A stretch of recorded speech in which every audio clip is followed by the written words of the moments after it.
All right, it is time to do the Pac-12 preseason preview, and I got the best two dudes I could for the Pac-12 preview, along with myself, of course, who is a Pac-12 guy as well. Sean Farnham, former UCLA Bruin. Doug Gottlieb, not a former Pac-12 guy, but he lives in Pac-12 territory. Should have been a Bruin. Yeah, we'll call him a Bruin. We'll call him a Bruin for today. Well, things you don't know, Goodman, is that my late father had season tickets for 25 years. My sister was a cheerleader. My brother graduated from there. So, and we can do another podcast as to why I didn't go there. And no one's ever done the Herrick Baron Davis Blazer story. That was a local story. Like the getting Herrick for some expense receipts is the worst thing ever. But anyway, I don't know if people watching the Pac-12 preseason preview are ready for that story right now, Doug. We will definitely tell it going forward. But let's stay on point as much as you can, Doug, which I know is not very well. Let's talk about ADD is a bitch. Really. No doubt. All right, let's talk about Sean Farnham's UCLA Bruins, because in the top storylines, obviously UCLA has to be number one, right? I mean, they're mediocre all year last year. All of a sudden, they flip the switch. I'm at that Michigan State game. I think they're done, one and done. Instead, they're first four to Final Four, and they have everybody coming back, Sean Farnham. So why do you feel like this UCLA team will be more like the one we saw in the tournament than the one that we saw during the regular season? Because I think they got a taste of success. I think they got a taste of what it's like. And for a program that has really struggled in recent years to find their footing and to reestablish who they are as a national brand, I think that this was kind of like the NCAA tournament was the coming out party. Not just really the NCAA tournament was a coming out party for the entire Pac-12. And they're going to try to carry that momentum over into this year. But I think when you look at this roster too, everybody coming back, the addition of Miles Johnson from Rutgers adds the ability to have a rim protector, something that they did not have last year. You add in a kid like Peyton Watson, who's very fluid and very smooth with how he plays, needs to add strength. I went to practice last week, and I just love the intensity of this group, how they're practicing. You can see that they are completely bought in to what Mick Cronin and this coaching staff is selling. And because of that, I look at them and I go, yeah, they should be rightfully at the top of this conference based on their run that they had last year and what they have returning. And with the schedule that they have, I think the way that Mick is scheduled up, including that game against Villanova, I think it continues to keep the carrot out in front of these guys' face.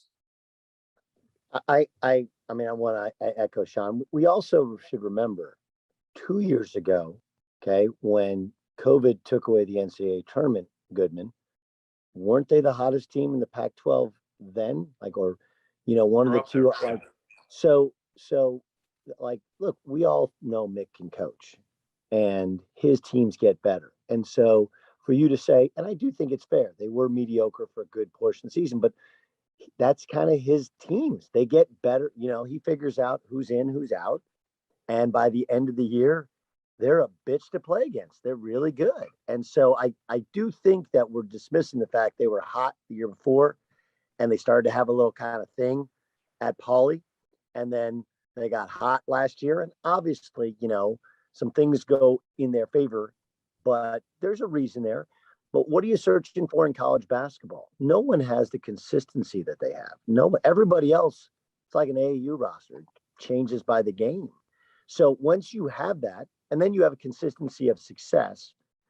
And now you sprinkle in Miles Johnson, who I love. I mean, he's a legit rim protector, can score some inside. He's exactly what they didn't have. And then you add in a star freshman, but he doesn't have to carry them. He doesn't have to do much. He can just kind of find his rhythm, find his game. And like the team, by March, find a true role there. Yeah, I think UCLA is the real deal here. One, because mixed teams get better. Two, because they have consistency. And three, because they've added into potential NBA talents to an already solid roster that is old, experienced, and has at least some role establishment, which nobody really has in college basketball these days. And to Doug's point, he talks so much about this roster. Everybody's going to focus on Johnny Juzang because of the NCAA tournament run he had. Right. But Jaime Jaquez He's their best player. He is their most important player. He's the heart and soul of this team. He's the guy with a little bit of grit, a little bit of teeth, a little bit of bite, which you need to have if you're going to play for Mick Cronin. And even at practice, you just see like a natural leadership starting to emerge from him too.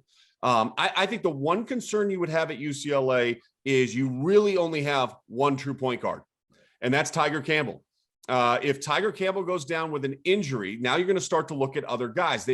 Peyton Watson has been at practice, has moved over in that position. Jules Bernard has been in that position as well. You have some experienced guys, and I don't know how important it really is, though, to be honest with you. I mean, I know that's a concern, but I don't think it's really all that important because the way college basketball works and the whole idea of combo guard, positionless basketball nowadays, multiple players bringing the ball up the floor. But I do think that Tiger Campbell is an important component to this team just based on his steady hand. He values the basketball about as well as any point guard in the country. Yeah, I think, though, that I get it, if he's in foul trouble, and he's not the perfect player, right? But he is tough as hell, and he's won a lot of games for him. But it's not college football, right? Where you can almost count on guys going down with injuries. Injuries do happen, but they're pretty rare when you look at it. Yeah, I mean, there's. But you can never have enough point guards. That's my take. I agree. Right? Agreed. You need two, and then combos as well. I agree there. I mean, look, they got what I remember when they got the job. I told Mike Lewis, I said, hey, I don't love some of their guys as pros. Like, you're going to have to add pros, but Hawkes, even Jake Kyman that comes off the bench, those guys are 5-year guys. Yeah, they're going to be grown, and they just like Kyman's kid. His brother's going to be a star in terms of his younger brother is a young kid at Santa Margarita. But you talk to the family, and they're like, we're not going. Everyone else around the country, like, if you're coming off the bench and you're buried behind guys, you're like, I'm out. Like, nobody's out. They're just like, look, I just want to be a part of this for 5 years, win as many games as I can, figure it out when I'm done. And they really have a good mix of guys who understand what they're in it for. And that's, I think, at this level, especially at UCLA, how you have to recruit. You sprinkle in a couple of stars. Now they can start getting kids to transfer back home. I think the next missing thing, and Sean, you can speak to this, is they got to make it so that it's a happening. And it's hard in LA. It's hard, and it's hard on that campus, right? It just is. I mean, it's a smart kid campus, and basketball's not always a thing, right? But they gotta get away from those. It's a smart kids campus. How the hell did Farnham get in? Hey, that was a full appointment to the United States Air Force Academy. Watch yourself, bear down guy over there. I didn't know what the academic requirements were for Arizona. Hold on. You got me. I'll shut up. Let me take my Arizona entrance exam. Hey, listen. Okay. Hey, but to Doug's point, I do think that the environment is going to be really key to get this program back to the next level. I mean, when you go, look, when I did Big Blue Madness a couple of weeks ago, Kentucky, there's 20,000 people showing up for practice post-pandemic. They are fired up to be back in Rupp. We all know what Allen Fieldhouse is going to look like. We all know what Cameron's going to look like. We don't know what Poly Pavilion is going to look like.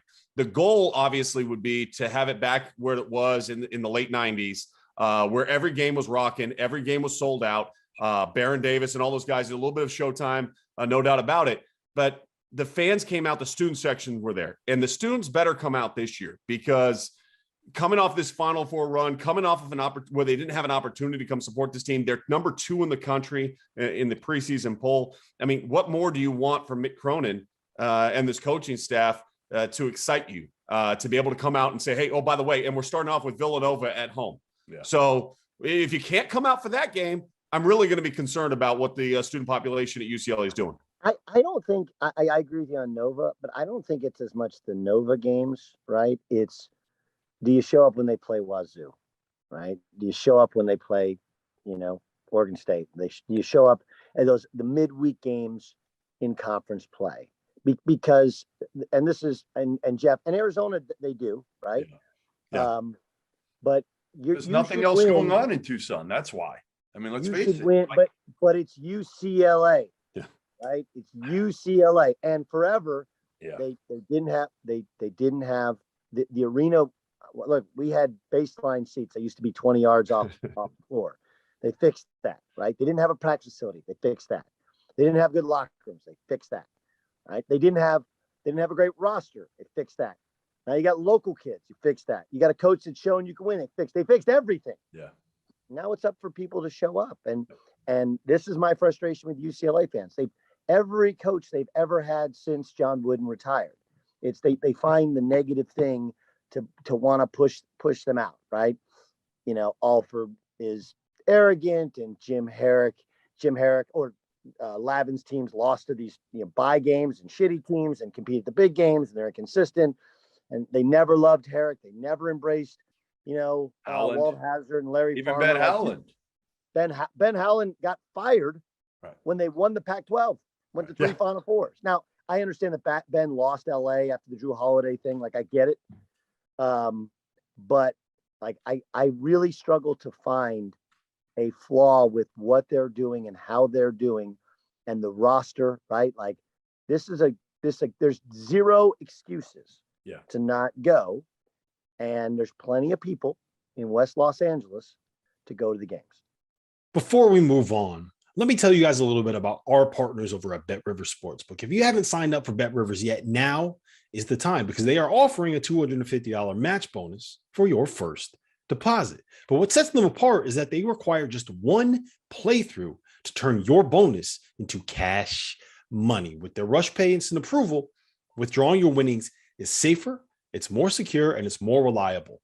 Now that basketball season is tipping off, get in on the action at betrivers.com today, or by downloading the BetRivers iOS app. You must be 21 years or older. If you have a gambling problem, call 1-800-GAMBLER. And while I got you here, let's talk about the Field of 68 Media Network, where college basketball matters most all year round. This is a digital media and podcast network that we've been building over the course of the last year. We have shows hosted by some of your favorite players covering the program that they love the most. AJ Guyton hosts the House of Hoosier. Eric Devendorf covers Syracuse on the Scorer's Table. Dan Dickow hosts the Gonzaga Bulldog broadcast. We have Florida's Patrick Young and Duke's Andre Dawkins and North Carolina's Shammond Williams and Michigan's Stu Douglas and Illinois' Deion Thomas. The list goes on and on and on. We have more than 30 shows right now. So hit the links below and check them all out. And while you're at it, make sure that you go check out the Field of 12 Media Network, your home for college football. All right, let's move off UCLA for a minute. It is a Pac-12 preview. So who will be the biggest competition to UCLA? To me, that's an easy one. It's a layup. It's a layup. I mean, there's a guy in Eugene who can coach his ass off and always has been able to in Dana Altman. I think Oregon's the team. They bring in 3 really good transfers, some good returning players. Obviously, they lose Duarte and Figueroa and Eugene there. So like they lose a lot, but they bring in a lot. And I trust Dana Altman, period. I'm not going to argue with you, but this is the opposite, right? You have a tremendous coach. Yep. They got everything, but every year they got to remake their roster. So early in the year, there's some ups and some downs. And then by end of January, February, he figures it out, right? He's amazing. And I have Sean and I are sure going to completely agree. Like, that's the guy, the team I'd least like to play in February and in March. But it's going to be bumpy because this isn't every year. He's got essentially a new team. And, Figueroa was a Swiss Army knife defensively and offensively. And Duarte, I mean, he's already playing well in the NBA. Yeah. I mean, and look, you had COVID hurt them last year. So people didn't see how good they really were. They were really, really good. And I think that this will be an impactful roster, a nationally competitive roster by the end of the season. Yeah, I agree with you, Doug, completely. I look at Dana Altman and I just think to myself, Dana Altman is like a master chef, right? Like he just comes to media day with like a big old bowl and he just is stirring going, hey, so how many first place votes did I get? No, not that many. That's okay. I got, I'm going to sprinkle this guy in. We're going to throw a little bit more of this in there. And he just keeps stirring the pot. And to Doug's point, every single December, they take an inexplicable loss and we go, oh my gosh, Oregon. Right. And then, like to Doug is spot on, and we see it every single year. So that's why the two of us are going to agree on this 100%. Is you get to late January, you get into February, and all of a sudden the NCAA tournament comes along, and you're like, damn, Oregon might be one of the best teams in college basketball. And I think that goes back to Dana Altman's roots. He was a JUCO coach. He's really comfortable with turnover on his roster on a year in and year out basis, and redeveloping, reestablishing what your culture is in a very short period of time. And he does it as well as anybody in college basketball. Look, in an era in the Pac-12 where UCLA and Arizona have both taken their lumps, Oregon has been the most consistent and best program in the conference for a better part of the last decade. And I don't think that's changing anytime soon, because he's going to work the transfer portal better than anybody. And you see that with the guys that he brought in, Gary Ayer, Young, Harmon from Oklahoma. Yeah, they lost dudes that could score the ball, and they replaced them with dudes that we already know can score the ball. And so I think it's going to work out really well, but I do think it's going to take time. Yeah, it's interesting. I also think the difference here in their transfers, and all transfers are not alike. But remember, like Jacob Young, they went to the tournament, right? He's also a tremendous defensive player as well. And then, Davion Harmon, like these are guys that usually you get a transfer, and why they leave? Well, got pissed off because they didn't play that much, right? Or maybe you have a guy step up a level because they were better than everybody, and you don't know how he's going to play in the Pac-12, whereas he played in the MAC or he played in the Big West or something like that, right? Like you have, Jacob Young just left to go to a more prestigious program, right? Davion Harmon's coach retired. Those two guys are tremendous in their backcourt. Tremendous. Then you added Will Richardson. Like now you got a good team. So and the Biddle kid can really play. I don't know. This is to me kind of an underlying storyline. It's always been this way with, I think, the Big Ten, where you have older teams. But now when you got super seniors, super seniors, like dudes that are 24, it used to be reserved for BYU, right? How much do these freshmen contribute? Because this was the story of Kentucky last year, where, of the top 10 now, half last year go to these overtime elite G League select. Now you have like probably 10 of the top 20 aren't there. So now you have younger, slightly less evolved freshmen, and they're going against older competition. Everybody's old if they've stuck around this year. They're 22 to 24 years old. Guys are holdbacks anyway before they even get to college. I do wonder how freshmen like a Nate Biddle, how they contribute, because they're playing against grown-ass men, like when you play against a UCLA.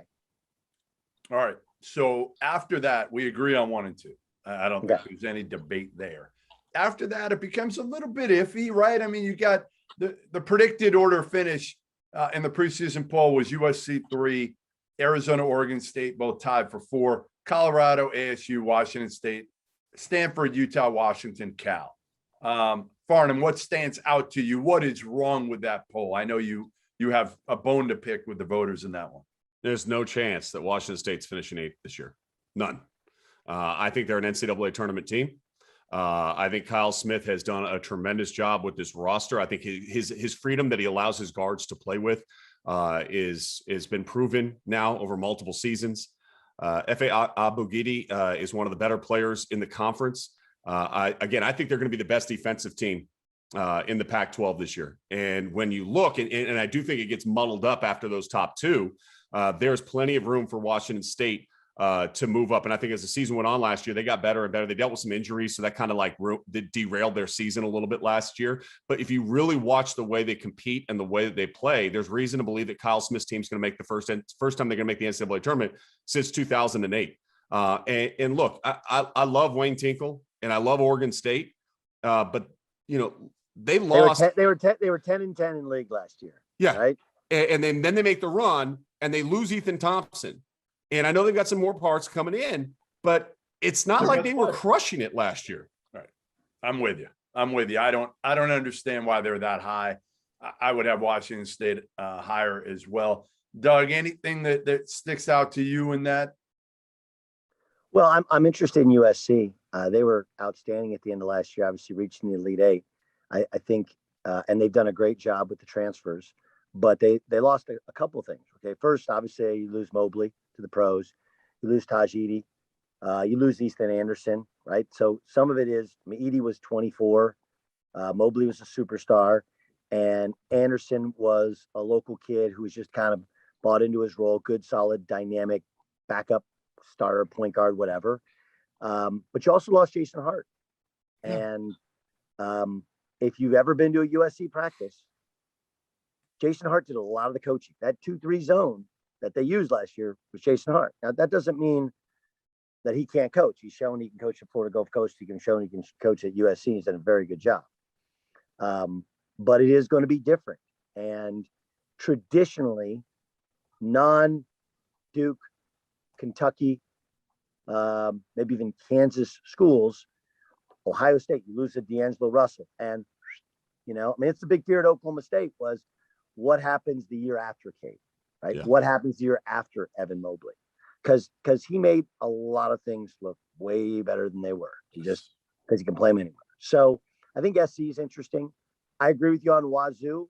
I do think that one of the unspoken parts of this league is your schedule.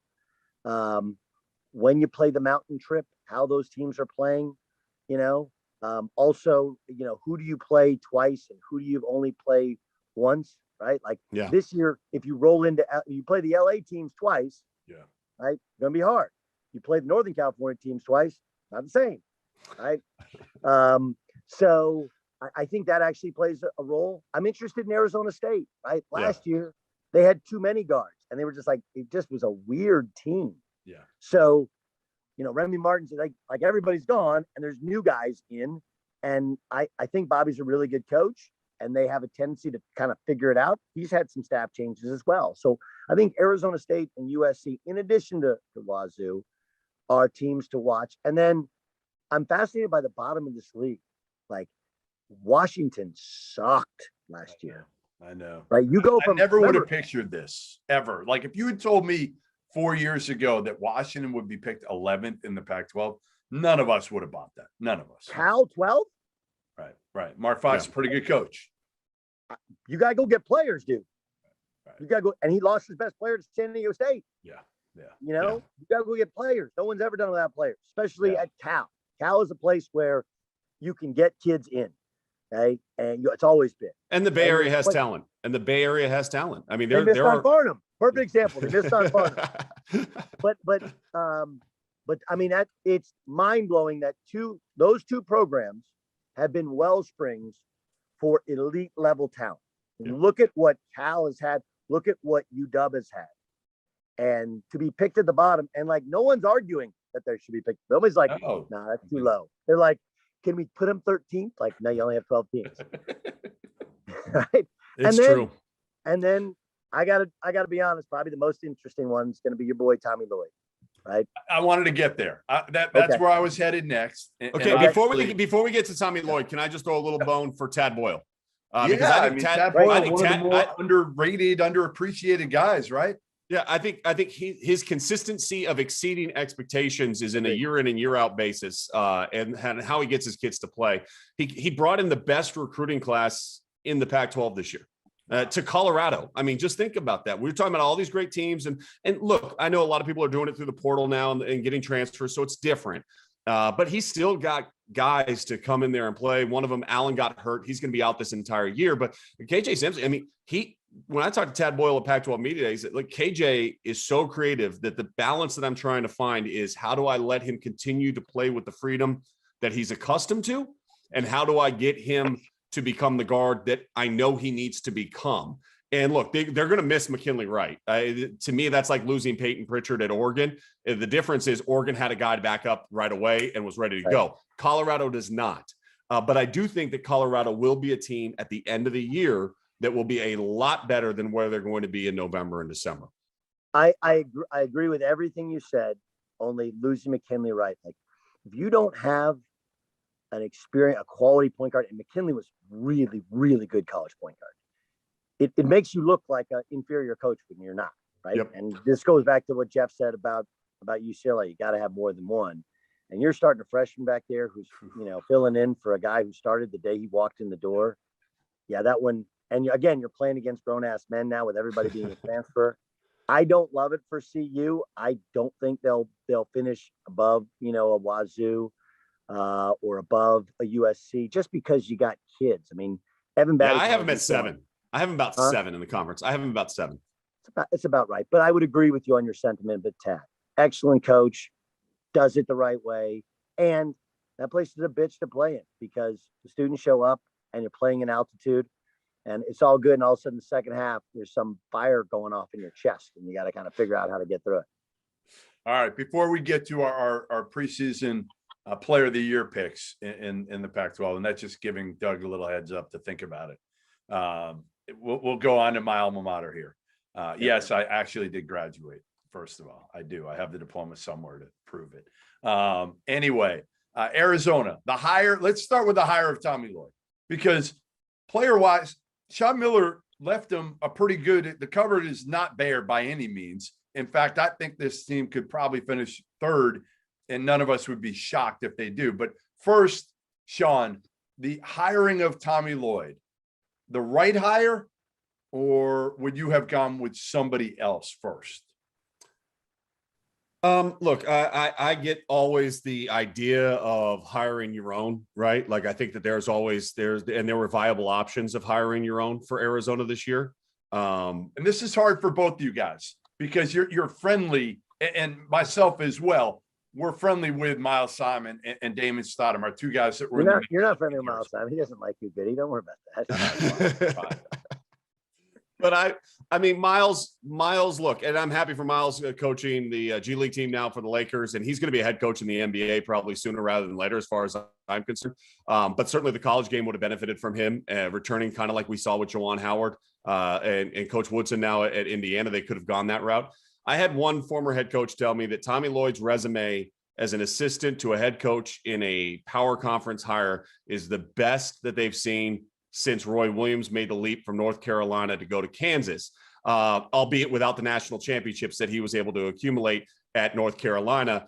Tommy didn't get the national championship, but from a recruiting standpoint, from a pedigree and an understanding of a program that has been consistent for 20 plus years, head coach in waiting, there's not a lot of things you can do to punch a hole in Tommy Lloyd's resume. And I think that was kind of proven when 48 hours on the job, he got the best big man in the state of Arizona to commit to come to Arizona next year. So I think that, yes, he hasn't called a timeout in a game. Yes, he's going to go through some growing pains as a head coach. But I do think because the roster is what it is, that at the end of the day, they're going to be in position to not only make the NCAA tournament, but advance in the NCAA tournament in his very first season down in Tucson. Doug? Didn't like the hire. Okay. Liked Tommy a lot. Okay. Tommy couldn't have gotten the Cal job when it was open. Couldn't get the Stanford job. Couldn't get the Oregon job. I mean, maybe Huey could have gotten the Oregon job. Maybe couldn't get the UCLA job. He gets the Arizona job. Like, come on, dude. Like, what are we talking about? So, and I like Tommy. I have nothing, and I love the idea of assistants getting head coaching job. But if we consider Arizona an elite job, you're right. Roy Williams is the parallel, but what Gonzaga has is completely different, and what they recruit to, and how they play, and how their schedule works. Everything they do is completely different than any other team in the country. Any other team. Now, Tommy's done a great job recruiting. They did Canada, maybe even before Canada was cool. They've done international. Before international was cool. And obviously, they've always done a good job in the Pacific Northwest. Now they started to recruit, the best of the best. And he's a huge part of it. But like, bro, Arizona is a different, as you know, Goody, it's a different animal. And I mean, I thought it was a layup there, considering all of the other things working in college basketball, the need for more minority hires, and you have like Damon Stoudemire doing a good job Pacific. Like, what are we even talking about? And if you don't like Damon, you call Miles. Like, pick which one you want. Yeah. So I didn't like the hire. Now, as far as the team and will it work, I'm fascinated. I think he's a good coach. I think they're a pretty good team. The issue he'll probably run into, okay, is when they go through a bad stretch, is there total buy-in there, because he's not one of their guys and he doesn't have the pedigree to call back on that. It's like Sean Miller. Whenever it's like, well, Sean Miller can't win in the NCAA tournament. Well, like, he did get Xavier to the Elite Eight, right? He won a ton of games. So, okay, we're in a little bit of a down stretch. And Arizona has always been a job that gets dudes, right? However they get dudes, they've always gotten dudes, right? They just have gotten dudes. I mean, just pro after pro after pro after pro. So, yeah, and you got to connect with those guys. And I'm sure a lot of those guys are going to be bitter for a while unless you win and you find ways to ingratiate them. Like, everybody likes Jack Murphy, but that ain't it, right? When it's hard to get, when you're an 8 players program, right? That's how we're 8 players program. Okay, you got 2 former players that can be head coach. Nah, we're going to go get a Gonzaga guy who hasn't coached before. Like, that's a hard one. So I think this is a big year, not because you expect him to win a national championship, but how it feels. And can he avoid the 2 or 3 game losing streak where people go, doesn't know what he's doing, bad coach. And that can hurt you in recruiting and in momentum. And that's the key word. That's the key word there, Doug. Momentum. They need it this year. My question for them is twofold. One, you still got the NCAA stuff hanging over you, so recruiting is going to be difficult. Number 2 is the staff. I always say, listen, I hammered the Mike Woodson hire. Hammered it. Didn't think it was good unto itself at all. But I think he brought in a good staff, right? Dane Fife, he kept Kenya Hunter, bringing Yashir Roseman. Those guys can recruit. I just don't know, other than Tommy, Jack Murphy's solid, but he's not a big-time recruiter. He's done well internationally. They've actually done a good job the last couple of years with Sean. Ricky Foyce, no idea. No idea. Probably international. He might be able to get some guys too. And Steve Robinson is, let's face it, he's been at Carolina, and he's Yes, former head coach, the best. He's your old head who's seen it all and done it all. It makes sense, but you're right.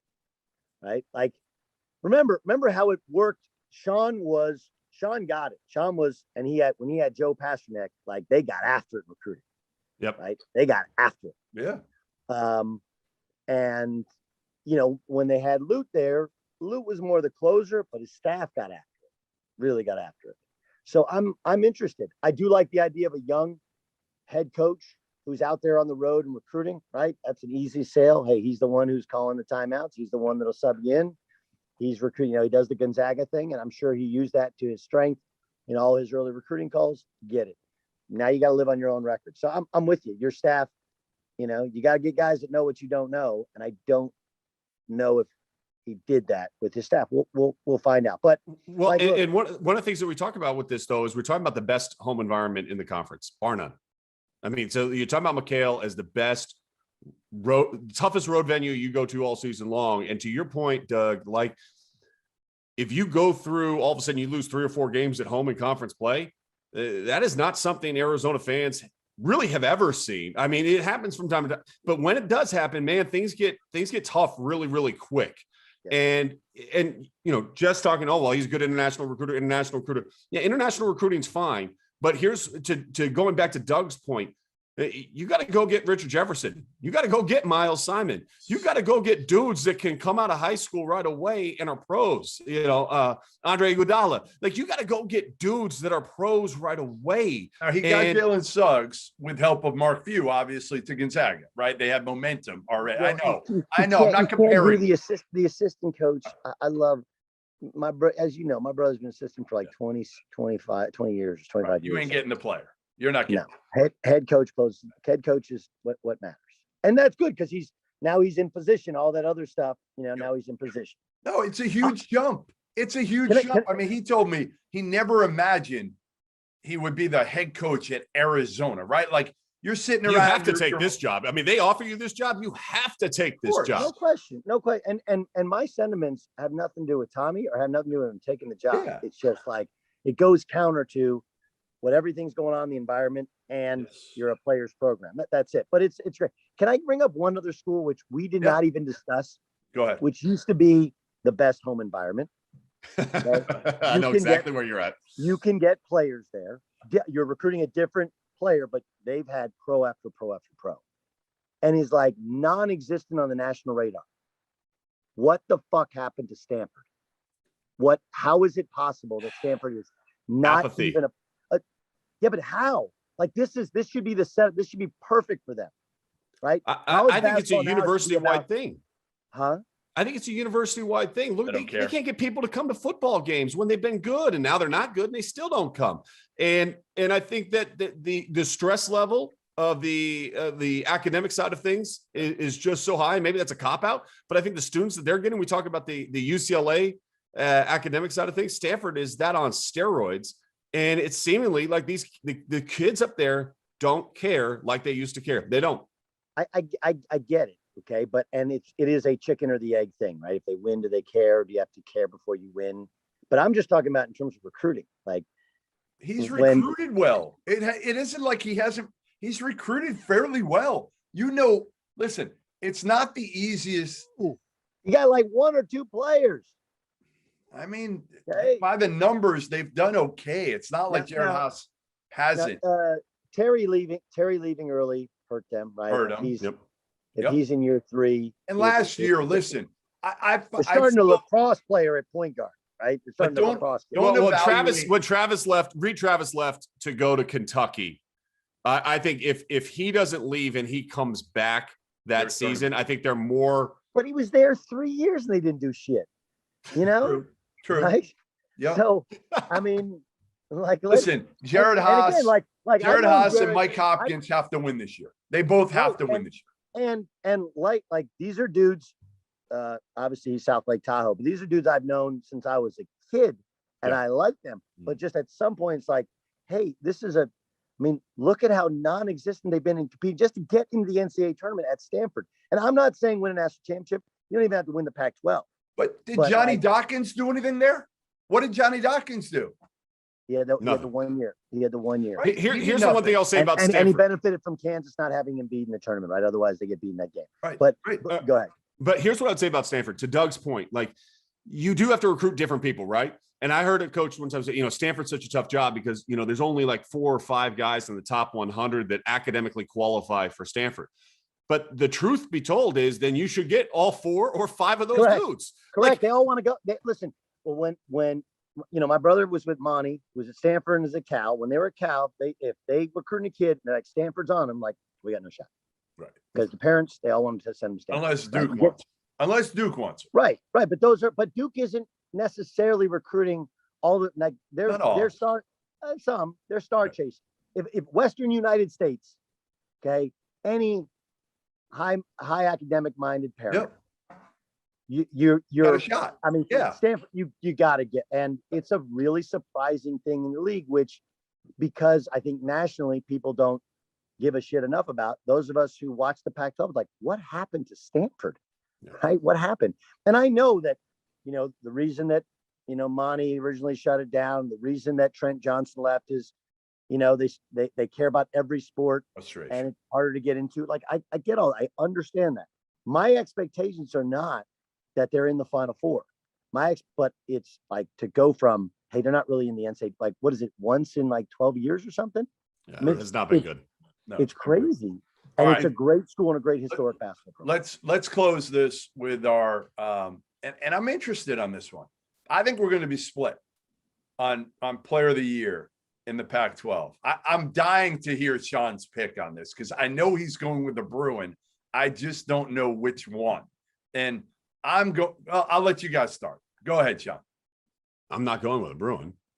Wow, you think it's going to be Like- too balanced? Too balanced. No, I mean, look, people get infatuated because Johnny scored all those points in the NCAA tournament. Look at his entire regular season last year. Yeah. Like it was not that. If it was that, he would have stayed in the draft and he would have been a pro. That's It right. wasn't. Do I think he's going to have a good year? I do. Do I think Jaime Jaquez is going to have a good year? I do. Do I think Peyton Watson's going to be important? Yes. I think Will Richardson is going to be the Pac-12 player of the year this Dang year it. for Oregon. Dang it! All right. I like it. Dude, I like I it. like You can Will do it. Richardson. Gosh. And you know me, I'm the contrarian. I like to do that. I like to do the contrarian shit. Now I can't do the contrarian shit. Damn it. I hate that the The two only of thing you with agree. Oregon is you got 2 other dudes that like to get buckets there in that backcourt, Yes. right? Like, But you if got- it works, he's going to be the star, the straw that stirs it all and gets it flowing. And I think that's where it kind of comes into play. Goody, you I'm want to going go? with Jaime. I'm going with Jaime here. I just think he's the best player on that UCLA team, the most valuable, the most important, the most well-rounded, all of it, intangibles. I'm going with Jaime. I agree with you on Juzang. Like those people who have him as a first-team preseason All-American, I just don't get it. I don't want to say he's a one-trick pony, but man, he was great in the tournament. But I want to see him do something else other than score, and I want to see him do it every single night. And I don't think that's going to happen this year. I think Mick Cronin, the biggest challenge for Mick Cronin this year is going to be keeping everybody happy. Totally. That's a huge part of college basketball. That's every coach in the country. How do you keep all these kids happy, especially when you got dudes that hung around for year 6. All right, so I'll go with Juzang. It's fine. I agree with you guys on The contrarian. He can't just agree with you, Sean. He can't just put it to bed and say, Well, Okay, I want to know. I Truth be told, if I didn't say Will Richardson, were you planning on saying Will Richardson? I honestly was thinking about Davion Harmon. So I just couldn't figure out. I think Will Richardson's the alpha, but I don't know. And I do know that Davion Harmon is a bucket, and I love him in that system because he's not a point, he's not a 2, and that fits with how Dana plays. Yep. But I'll go with Johnny, and because I agree with you on Jaime, but I also know that a lot of the things he doesn't show up in the final box. And I think, look, we have people who we like that we work with or work at other places that all they do is box score hunt. And they're like, wow, he had 20 points. He was a great player. Like, so you're saying who you think's going to win. I'm saying, who are you picking? Who's the guy that you want? I just said I'll pick Johnny Juzang because I think he's going to win because I like to be right. And I think I have a chance to be right. I think I will UCLA tell you wins a the league. sleeper. You want a sleeper? Yeah. Marcus Bagley. That's a good one. I think he's going to throw up big numbers this year for Bobby, and so limited in how he played last year. He's got a great skill set. He got some information from the testing the draft waters. He's back. I think he's going to have a very good season at Arizona State. I think that'll depend on point guard play. I think that'll depend. Last year they had like 3 point guards. None of them passed to each other. Correct. That's not good. That was fucking crazy. All right. Well, listen, guys, appreciate it. Sean, Doug, and we'll do it again. We'll see if Doug's right about that Juzang pick. I'm with you. I just can't believe he can't agree with you, Sean. For once, just agree, Doug. I can't agree, but like, what's the fun in that? Like, let's each have our horse in the race. The motto of Doug's life. Speaking of fun, let's just each have a horse in the race, and then if he's right, then we're like, man, we got. Speaking of which, Mick Cronin's horse won a race, and so maybe that's a good omen for UCLA this year. There you have it. All right, Mick Cronin's horse won. UCLA Bruins, take him. Put everything you have on the Bruins. Take care, guys. See you.